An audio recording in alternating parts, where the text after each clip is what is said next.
Hey guys, and welcome to the Colorful Gardener. My name is Josh, and today we're going to do update number 2 for growing tomatoes.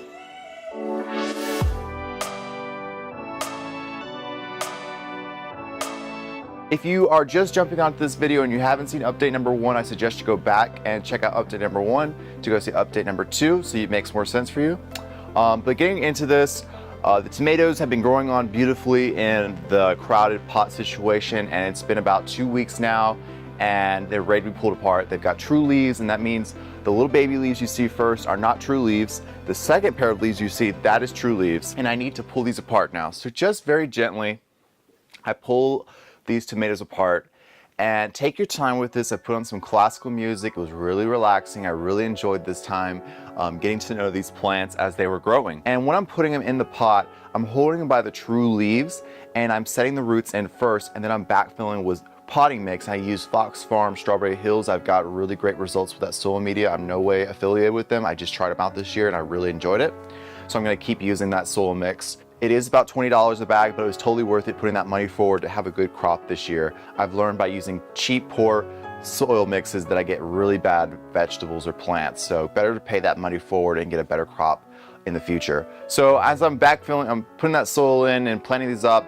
I'm really enjoying this moment, relaxed. And I noticed with each variety, I could tell which tomato varieties were much vigorous than the others. So for example, Mortgage Lifter and Purple Russian and Cherokee Purple were much more vigorous than, say, Glacier or Sweet Pea Courant, which was interesting to know. I really thought that was interesting information. So as I'm pulling them apart, I got a total about half a tray's worth.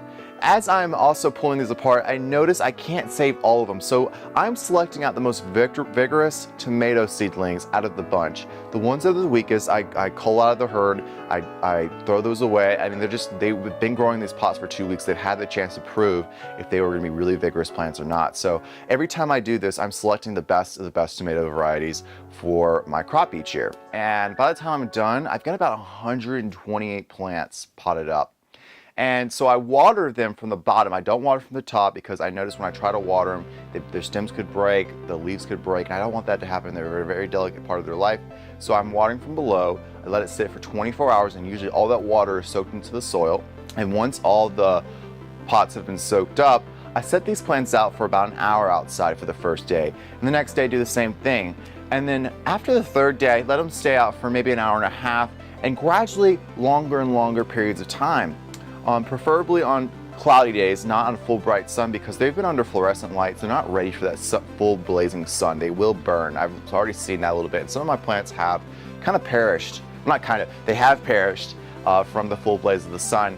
And that is a no bueno for me, that I'm losing plants. I don't want to do that. Even though I got a total of 120, I'm not going to grow out 128 tomatoes in my back garden. I'm going to most definitely give them away to friends and family. Right now, all I'm doing is potting up the tomatoes and setting them out in the sun for a little bit and then bringing them out. This is the process of hardening off for them.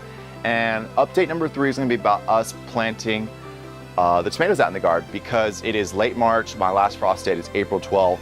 And by the time that video comes out, it will be around April, early April, and they'll be ready to go out. And you always want to wait for the last chance of frost for your area. Look that up in where your zone is, and you can find the information on the internet and somewhere reliable. For me, it's April 12th. Here in the upstate of South Carolina. And that's it, guys. This has been a really fun process. Hope you are having fun following along. And I'll see you guys in update number 3. If you enjoyed this video, hit that like button. Like I said, if you're new here, go ahead and consider subscribing for more gardening tips and tutorials. Sorry, this week it's been a little crazy. I haven't been putting out as many videos as I can. I've getting a lot more clients lately for springtime. So I'm trying to get everything done. I'm trying to do so many different things, YouTube, working for people, my own part-time job. It's just been crazy. So thank you guys for watching. I'll see you guys in the future video. My name is Josh, and you've been watching The Colorful Gardener. See you guys.